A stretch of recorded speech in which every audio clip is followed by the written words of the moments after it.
Am I the a-hole for making Christmas awkward when I said I didn't care if my mom ended up divorced? My dad died when my mom was pregnant with me, 15 male. My brother was 6 when dad died and always talked about him and told me stories about him. He was really affected by dad's death and kept him alive for me in a way. I can't describe it, but some of my favorite memories are of my brother telling me bedtime stories that were just stories about dad, instead of stories from books or made-up stuff. He only had 5 he knew from living them, but they were the best. He also told me stories he got from my dad's family too, just way less frequently since they weren't his lived stories. The stuff made me feel like I still had a dad, even though I didn't have one with me. When I was 6, Mom met my stepdad and married him after 5 months of dating. He wanted a really fast family and wanted to adopt me and my brother. But my brother hated him for expecting it. They had a fight when it was mentioned because our stepdad said he'd be the man of the house and our family. So it only made sense. My brother told him he was a stranger. We only knew him for 3 months when this was happening, so my brother wasn't wrong. It offended our stepdad though. I wasn't okay with it either, and that ticked him off more. He brought it up a bunch of times the first year, and then like 5 times a year after that. My brother told him he'd rather be dead than let him be his dad. I said no, but I tried to not be a jerk about it. I didn't want it and got kind of annoyed by being asked so much. I said that too, but I was told it was something he'd keep asking because he felt he deserved it. My mom wanted him to have what he wanted, and they didn't think it was fair for me to say no when I didn't ever know my dad or have a relationship with him. My mom gave my brother a really hard time for being the cause of it, and my stepdad told me I should want a dad at my age. He said that at a lot of different ages. Yesterday, things got awkward and it's made today awkward too. We're not even that far into today. But my mom and stepdad sat me down, and he told me again he wanted to adopt me. Before I could say no again, he told me he's tired of not having kids of his own. He can't have any, and he wants someone to pass on his family name. He wants that to be me since he raised me as his own. He said he's tired of being dismissed as a dad, and if I don't accept him, then he's done. And he'll either divorce mom or he'll ignore me and my brother forever. My mom told me I need to help her not get divorced and asked if I wanted that for her. I said I don't care. I don't want to be adopted, and I'm not giving in because of their marriage.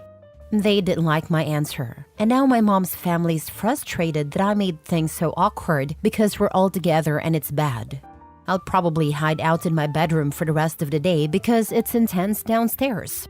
Am I the a-hole? Now for the top comments. It's disgusting that they're putting the fate of their marriage on your shoulders.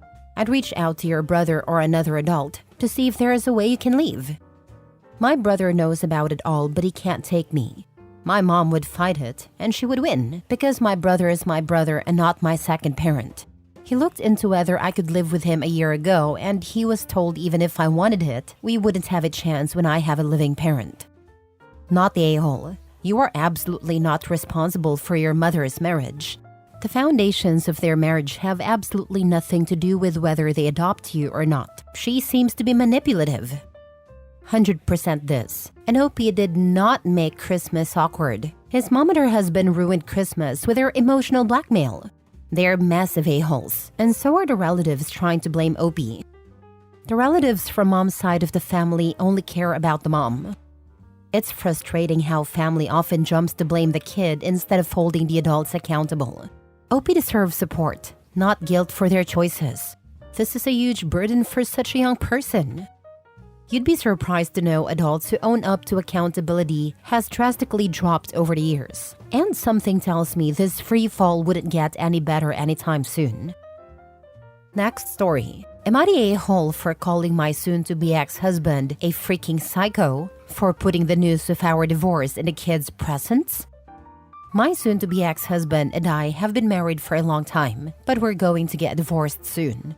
We've had our fair share of fights here and there, which is normal for any couple, but he's the type of man who complains a lot, makes a ton of demands, and rarely acknowledges me or includes me in big decisions. Things had already been bad between us, but it got worse when he received his diagnosis. He's suffering from a medical condition. While I sympathize with his condition, I knew this was going to be the end of our marriage. I knew I could not handle this version of him with his condition at all. So I was very honest with him and told him that I wanted a divorce. He was open to it, yet resentful towards me. But he had been for a while now, so yeah. We agreed to tell the kids after Christmas and just be together as a family and enjoy the holidays. Well, he wanted to be petty and get back at me, but I didn't think it'd go to such lengths. In the morning, when our kids, they're 13 and 15 by the way, opened their Christmas presents, they were shocked to find out their dad and I are getting divorced. Their dad printed this on paper and put the papers in their gift boxes. It was horrible. Especially the way he worded it. Merry Christmas. Your mom is divorcing me. The house turned into a crying mess. He wasn't even there. He went to get coffee or something. He knew what was going to happen. Thus, he left the house in the morning. I didn't know what to do. I tried my best to get them to calm down and they called my mom. He came back and I absolutely blew up at him and called him a freaking psycho for doing this to the kids. On Christmas, no less. He defended himself, saying I was no better for deciding to end our marriage right after his diagnosis. I told him it was more because of his awful character than anything else, but he has tainted my image to the kids, as they now think I'm leaving him because of his condition and refuse to speak to me. It got out and in-laws got involved. He told everyone I called him a psycho and yelled at him for telling the kids the truth. They all came at me, especially his mother who hated me all those years for no apparent reason. She called me a bee and said that if my relationship with the kids is ruined, then it would be because of my own doing, and I have no one to blame but myself for being such an awful wife and mother. It escalated. He's moving out, and the kids are with my mom. I'm feeling utterly devastated right now, but started to think that my outburst was unnecessary. And calling him a psycho and causing a scene instead of de-escalating the situation might have been wrong. Remember, your relationship with your children is a marathon, not a sprint. One day they will look back on this and think their dad is a psycho. They will have lots of other examples of him being a nut job by then. Remember the Christmas dad traumatized us while sipping wine together in their 30s over a Christmas dinner? Always be the bigger person. Always rise above and put your kids first. Trust that your soon-to-be ex cannot hide his rotten core forever. Honestly, this should be documented as an attempt at parental alienation when the conversation turns to custody. I love this advice. When your kids are older, they'll see everything for what it is. You can't control what their dad does, but you can control how you respond. Keep being the bigger person even when it's hard. They will remember who was there for them. Don't wait for them to be older. Explain why you're leaving. They're both old enough to understand. What he did was petty and wrong, but you're certainly being incredibly vague about the important details.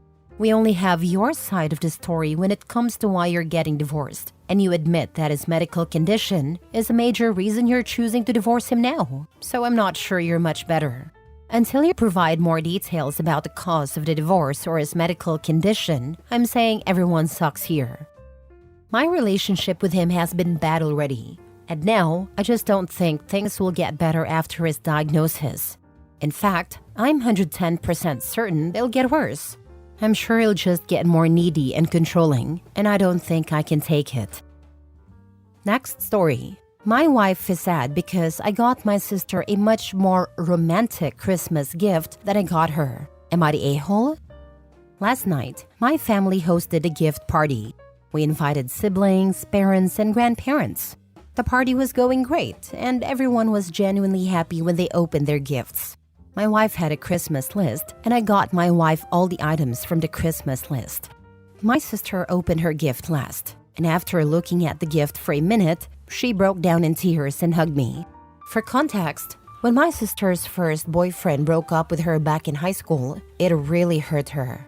I still remember how she was when she came home from school that afternoon. She was just a mess. She was also going through a lot of other issues. That night, I drove her to a park near where we lived, and we just sat on the grass and looked at the stars. It was really emotional, and my sister still talks about that night occasionally. So, for my sister's Christmas gift this year, I got her a canvas of a customized star map of what the stars in the sky looked like that night. I also wrote a personalized note on that canvas. Everyone wanted to have a look, and they thought it was a really sweet gift. Well, everyone except my wife. Later that night, my wife told me how hurt she was feeling that I chose that romantic gift for my sister and not for her. I told my wife there was nothing romantic about that gift, and besides, that gift didn't even cost that much. My wife's Christmas gift list cost a lot, and I was happy to get my wife every item on the list. I just didn't understand why my wife was feeling sad. I told my wife if she wants the star map, I can get her one too, of what the stars looks like in the sky the night I proposed to her. But my wife told me it isn't the same, and to leave it. This morning, my wife still looks somewhat sad. Am I the a-hole? I don't understand where I went wrong. I thought we had a perfect Christmas. Now for the comments. I feel like there's a lot more context needed here. Do you normally give other people really thoughtful, heartfelt gifts while just checking off items on your wife's list? Or do you try to give her thoughtful gifts too? She's not mad about the gift. She's mad about the thought that went into it, and how she doesn't feel like you gave her that amount of emotional effort. Meanwhile, you're acting like spending money on her is the equivalent of emotional effort. To most people, they are not the same thing. Then when she says she's upset, you acted like the gift itself, the star map, was the issue. And again, put no emotional effort into the response you gave. You said you would just copy-paste the same gift you gave your sister. She didn't want the map. She wants the effort and the care. I would bet this goes a lot deeper than just this one Christmas. How often do you put effort into other relationships while acting like your relationship with the person you chose to marry is on the back burner? One of the last nails in my marital coffin was a Christmas where I had gotten my then-husband a few small gifts. We had many troubles then, so I couldn't get a lot that were meaningful to him, his family, and their heritage. He got me nothing. I told myself that was okay because of finances. And then he showed me a thoughtful gift he had gotten one of his managers. I froze. It wasn't a romantic gift at all. Personally, I think it was to get on his co-worker's good side. I don't think it worked. But I remember standing in my living room and just being still as he told me how much time it took picking out this gift. Here I was, his wife and mother of his children, and he couldn't even take the time to get me a candle or scented hand lotion. The saying, "it's the thought that counts," is very true for many of us. I'm wondering if Opie's wife gives him a list of things, because if she didn't, he'd tell her he had no idea what to get her.